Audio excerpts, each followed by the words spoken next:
My name is Madison Clark, and I'm 34 years old.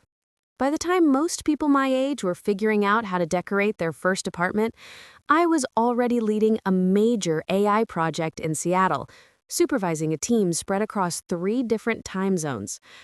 My life moved in fast cycles: product launches, investor calls, midnight deadlines, but somehow I always made time for my family.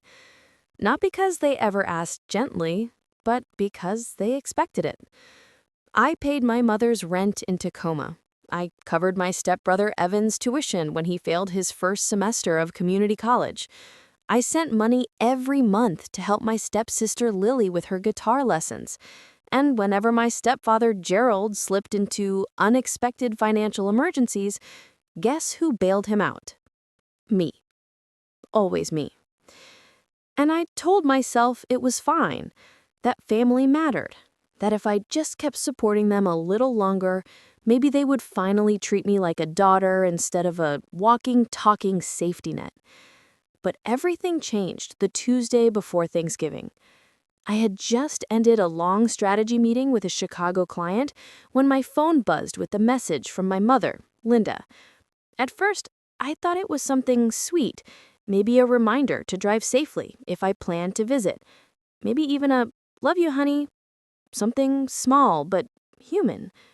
Instead, the message said, "Maddie, we're keeping Thanksgiving small this year. Just family. Don't come, okay? Oh, and we're celebrating at that Denver Alpine Lodge you told us about. It's gorgeous. We'll send photos." I stared at the screen, frozen. Just family. As if I weren't even a category on that list anymore. And then, the second realization hit me like a punch. Denver Alpine Lodge was the place I had already put a $6,000 deposit on for an anniversary trip with my husband, Daniel. I had told my mother about it months ago, how I dreamed of taking a break from everything, how I wanted a quiet weekend in the snow. She didn't just steal the place, she stole the meaning behind it. That was the moment something in me shifted. The kind of cold, deep shift that doesn't come from anger, at least not at first, but from clarity. The clarity of knowing you've been disposable to the very people you've spent your entire life holding up. And right here, right in the middle of that shock, I want to ask you something. If your kindness has ever been mistaken for weakness, or if your own family ever made you feel optional, share your story in the comments. And if you want to hear the moment everything snapped into place, when I finally took back control of my life, make sure to subscribe. Trust me, you're going to want to hear what came next. Because that text message wasn't just a slight. It wasn't just a forgotten invitation. It was a reminder of every silent sacrifice I had made, and every time they treated it like a footnote. And as I stood there, holding my phone, watching Seattle's cold November rains smear the windows, I realized something I should have seen years ago. This wasn't the beginning of the betrayal. This was the moment I finally woke up to it. When the shock of that Thanksgiving text finally settled, what followed wasn't anger. Not yet. It was something softer, heavier, like a quiet ache settling into the bones, the kind you don't notice at first because you've been carrying it for so long that it feels normal. I sat on the edge of the couch, phone still in my hand, feeling that familiar mix of disappointment and self-blame. It was an emotion I knew too well. And that's when it hit me. This wasn't the first time my family had made me feel like an outsider in my own life story. This was just the first time I couldn't pretend it didn't hurt. Growing up, I was always the responsible one, the kid who didn't talk back, the kid who got straight A's, the kid my teachers praised and my mother bragged about to her coworkers, yet somehow never hugged quite as tightly as she hugged Evan and Lily. Maybe because they were younger. Maybe because they were her new chance at a real family. Maybe because Gerald wanted his kids to shine and I shined too brightly.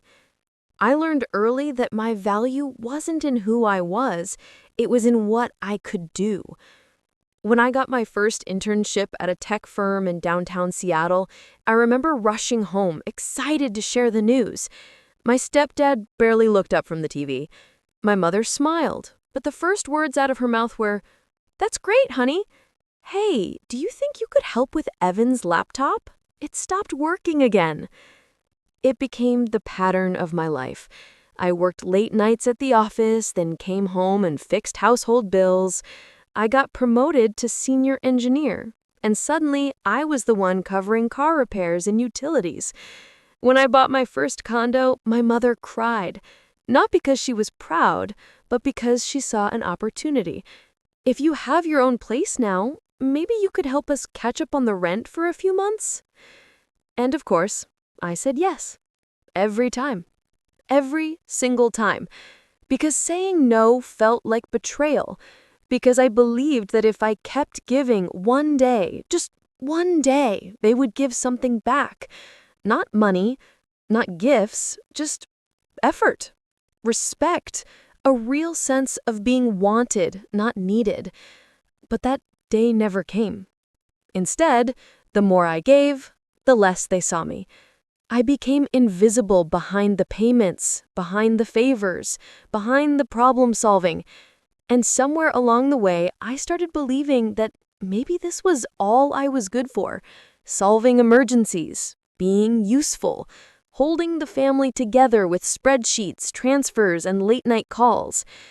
So when my mother texted me about Thanksgiving, that line hit harder than she probably intended. We're keeping it small. Just family. Just family. Two words that slice deeper than the exclusion itself, because it confirmed the truth I had been trying so desperately to avoid. In their eyes, I was never really part of them. I was the scaffolding behind their house, not someone meant to live inside it. And sitting there in my quiet Seattle apartment, hearing nothing but the hum of the refrigerator and the soft patter of rain against the glass, I felt something break. Not sharply, but slowly. A long, overdue fracture. A crack that had been forming for years. And for the first time in my adult life, I let myself feel the full weight of it. The sadness didn't last long. It never does. Not when you suddenly see the full picture with brutal clarity. What came next wasn't softness or hurt. It was heat. Slow at first, like a pilot light flickering on, then brighter, sharper. A flame that had been waiting, quietly, for the match to drop.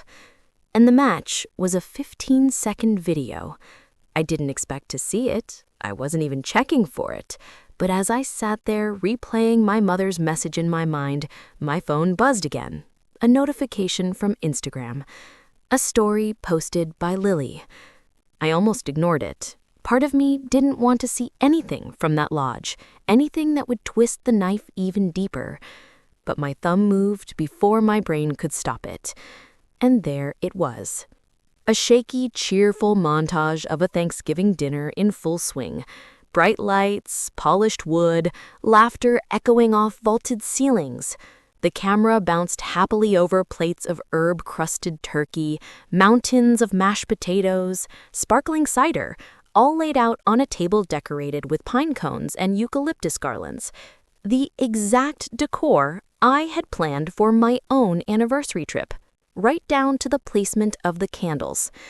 But the worst part wasn't the setting. It was the people. There was Gerald, leaning back like he owned the place, a glass of Cabernet raised high. He looked relaxed, too relaxed, like a man celebrating something he didn't earn.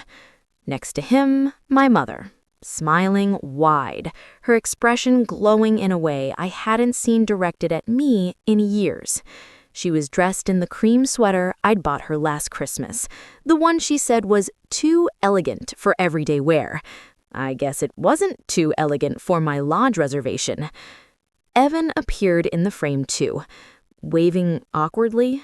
The same Evan who had begged me for $2,800 just 3 months ago because he needed books for classes, but then spent it on a gaming PC.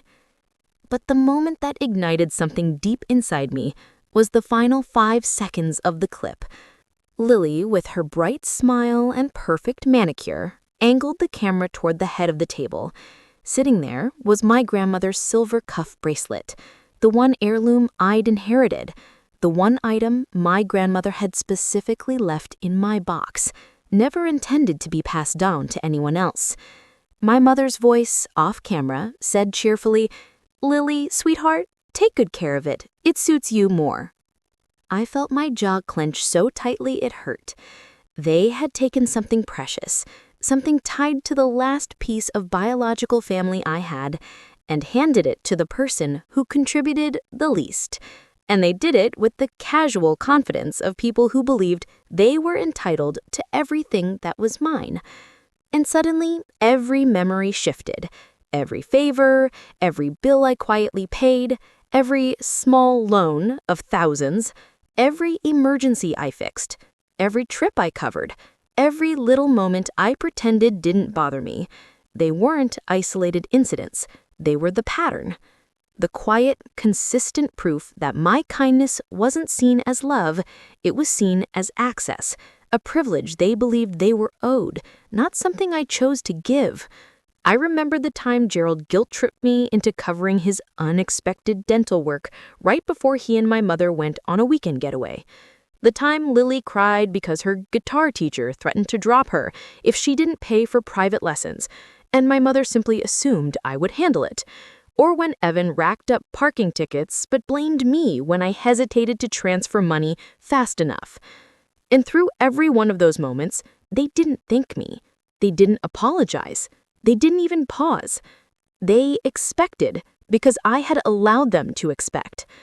Watching that video, feeling the anger rise and settle into something solid, I finally saw the dynamic for what it was.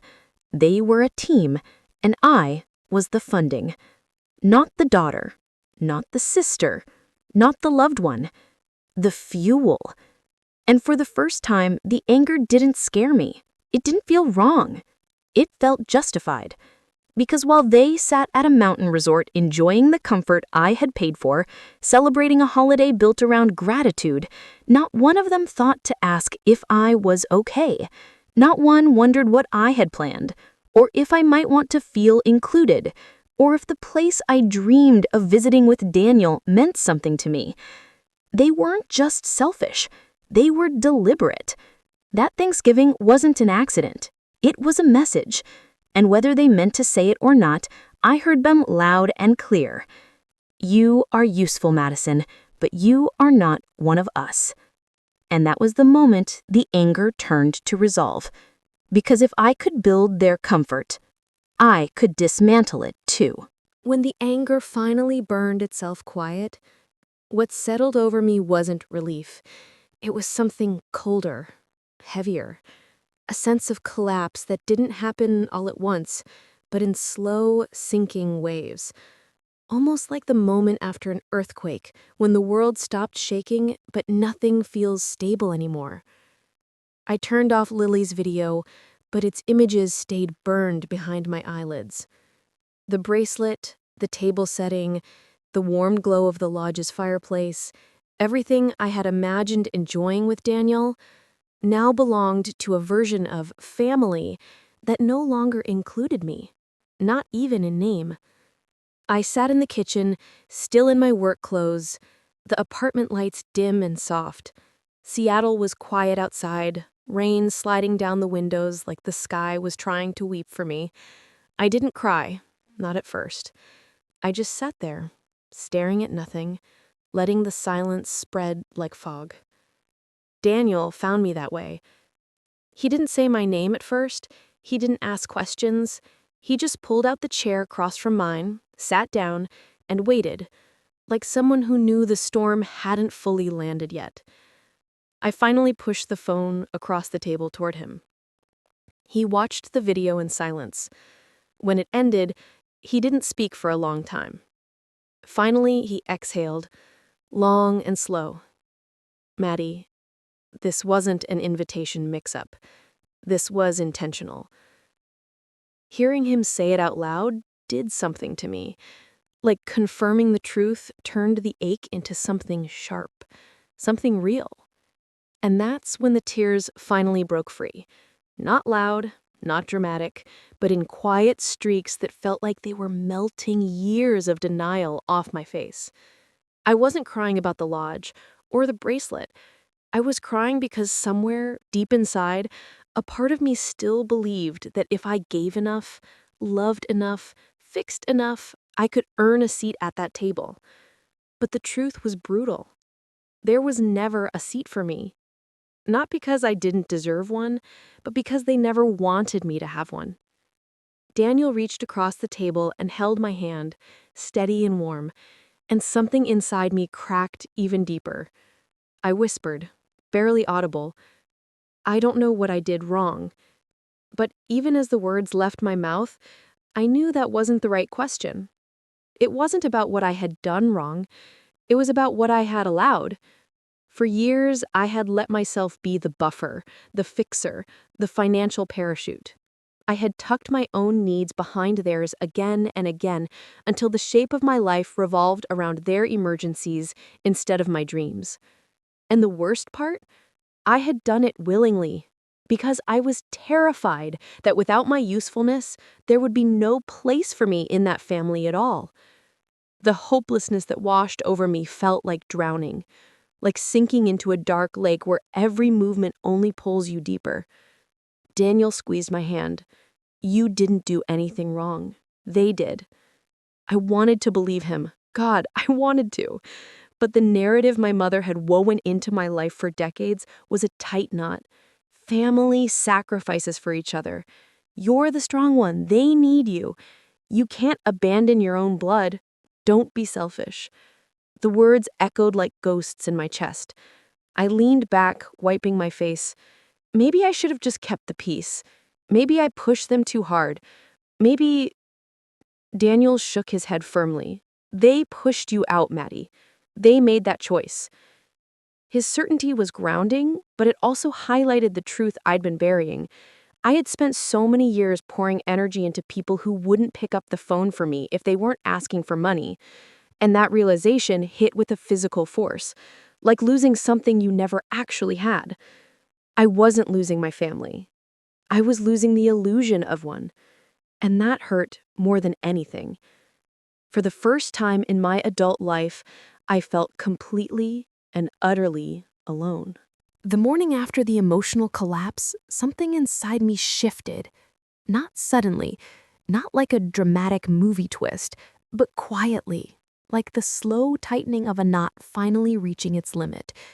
I woke up unusually early, long before the December sun crept over the Seattle skyline. For once, the heaviness in my chest wasn't fear or sadness. It was clarity. Daniel was still asleep, breathing softly beside me. I lay there for a moment, staring at the ceiling, feeling the faint hum of the city below. And then a simple, undeniable truth settled into place. If they could cut me out so easily, I could cut off what they took for granted. It wasn't revenge. It was correction. I slipped out of bed, made coffee, and opened my laptop. The glow of the screen filled the kitchen, reflecting off the rain-speckled window like a mirror of cold determination. I navigated to my financial dashboard, a place I usually avoided because it reminded me just how much I was carrying. But not today. Today, it was the battlefield. Line by line, I saw it all. Recurring transfers for my mother's rent, the automatic tuition support for Evan, the monthly guitar lesson payments for Lily, the emergency fund I had set up for Gerald just in case, the utilities I covered when they got too tight, the family phone plan I somehow became responsible for, the credit card add-on Gerald conveniently forgot he was using. It was more than I remembered, more than I wanted to admit, more than anyone should ever shoulder alone. Daniel wandered in, rubbing his eyes. When he saw the spreadsheet open on my screen, he didn't speak at first. He just placed a hand gently on my shoulder. "You're ready," he said softly. And he was right. For the first time, I wasn't afraid of the fallout. I wasn't afraid of being called selfish. I wasn't afraid of the guilt tripping or the emotional manipulation. I wasn't even afraid of losing them because they were never really mine to lose. I clicked into the first autopay line, my mother's rent. Cancel recurring payment? My cursor hovered for less than a second. Yes, done. Next, the tuition payments for Evan.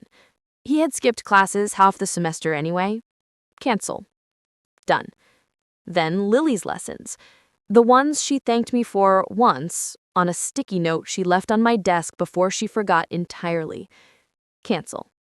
Done. Then Gerald's emergency buffer fund, the account that magically drained every holiday. Cancel. Done. One by one, I severed the cords. Not with anger, not with joy, with precision. A quiet, surgical dismantling of a dependency system I never agreed to build.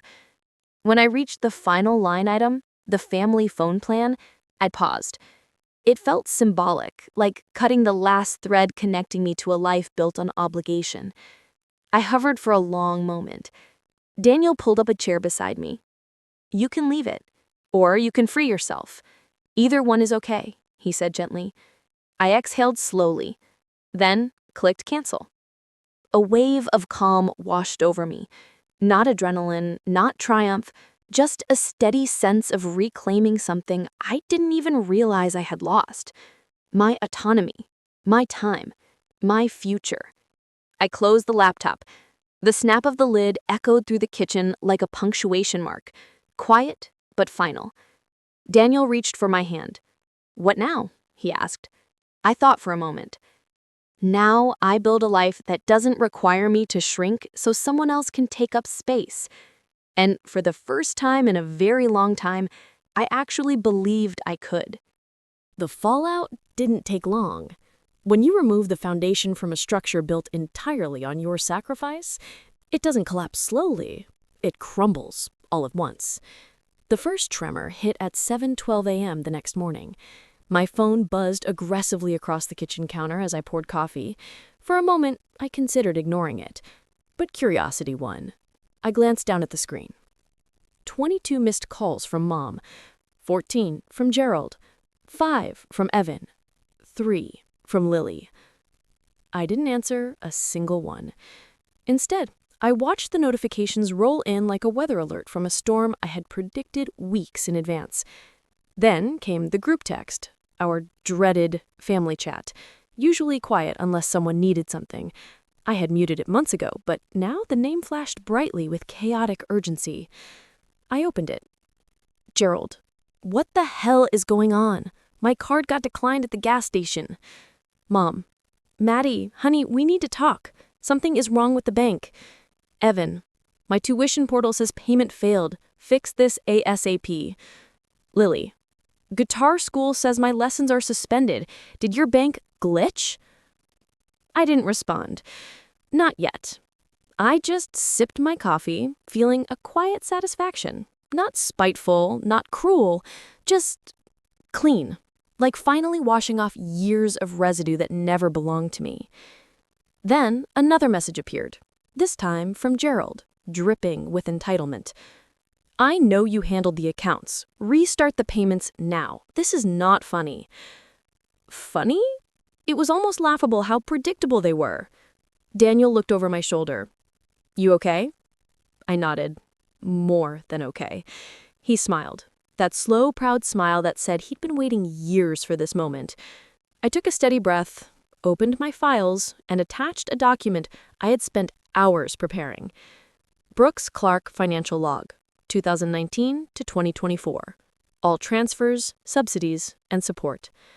A 60-page breakdown of every dollar I had ever sent their way. I typed a short message, cold, factual, emotionless. The payments didn't glitch. I canceled them. Review the attached document for clarity. And hit send. The chat went silent for a full 2 minutes, then detonated. Mom. Maddie, sweetie, why would you do this? You know your brother needs you. Gerald. What are you doing? Evan can't lose his classes. Lily has competitions. Fix this. Evan. Dude, what the hell? I have finals. Lily, this is seriously immature. You should have warned us. Warned them? As if I hadn't been warning them for years by simply existing under the weight they piled on me. I typed a simple reply. You are all adults. Handle your responsibilities accordingly. Mom switched tactics immediately. Classic Linda. Honey, family doesn't abandon each other. We've always been there for you. I actually laughed. The irony was too sharp to ignore. Before I could respond, another text came in. This time, a voice call from the old landline in their house, the number I grew up with, the one that used to ring during storms and school delays. My chest tightened for a moment, then I exhaled, steady and sure, and answered on speaker.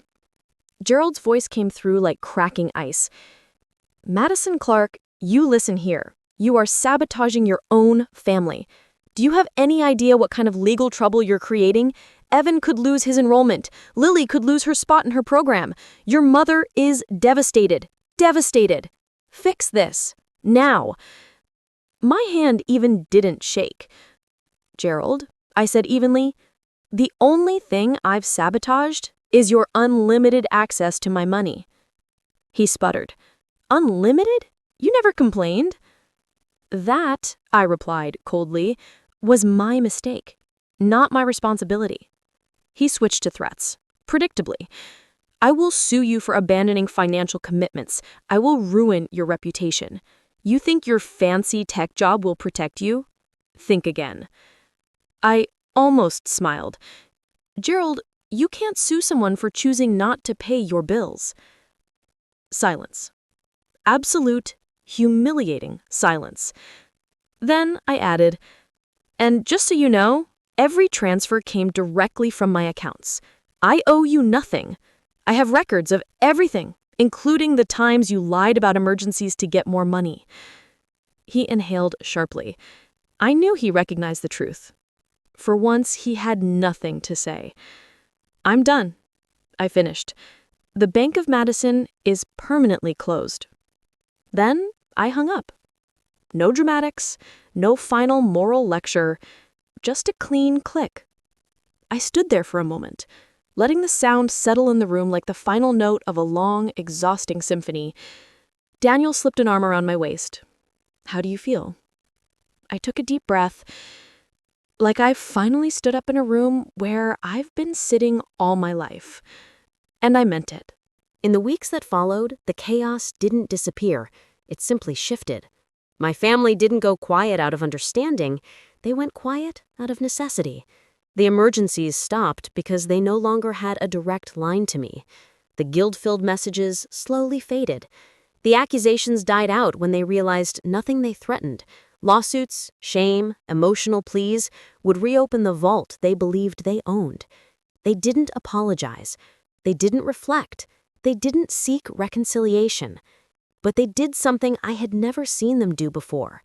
They dealt with their own lives. I heard through a cousin that Gerald and my mother had to move out of their Tacoma apartment after falling behind on rent. Apparently, the landlord was heartless and didn't understand their circumstances, which made me laugh a little, not out of cruelty, but out of recognition. For years, I had been their understanding landlord, their invisible parachute, their emergency fund disguised as a daughter. Without me propping them up, their world contracted. Not collapsed, just contracted into something proportionate to their actual effort. Something real. Something sustainable. Evan picked up shifts at a hardware store while figuring out a financial aid plan. Lily found a community class instead of the prestigious music academy. My mother began attending budgeting workshops at a local community center, and though I wasn't there to witness it, I hoped, for both our sakes, that it was the first time she took responsibility for her own life. As for me, the silence was not loneliness. It was healing. Daniel and I booked a new trip, this time not to Denver, but to a small cabin in Leavenworth, Washington. Just the two of us. No family drama, no hidden transfers, no dread in my stomach waiting for the next crisis. When we arrived, the snow was fresh and powdery, blanketing the town like a scene from a storybook. We drank hot cider by the fireplace, walked through the Bavarian-style streets, and for the first time since my mid-20s, I felt light. On our last night there, sitting on the cabin deck under a canopy of stars, Daniel turned to me. "You know," he said, "you didn't just free yourself from them, you freed yourself for you." I didn't respond immediately. I let the warmth of his words sink in. Because that was the truth I hadn't been able to articulate. Cutting them off wasn't punishment, it was permission. Permission for me to live a life that didn't require constant self-erasure. I wasn't angry anymore. I wasn't grieving anymore. I wasn't waiting for closure from people who never gave me honesty to begin with. What I felt more than anything was peace. But peace, I realized, isn't the absence of noise. It's the absence of obligation. When we returned to Seattle, I found myself lingering less on the hurt and more on the lessons.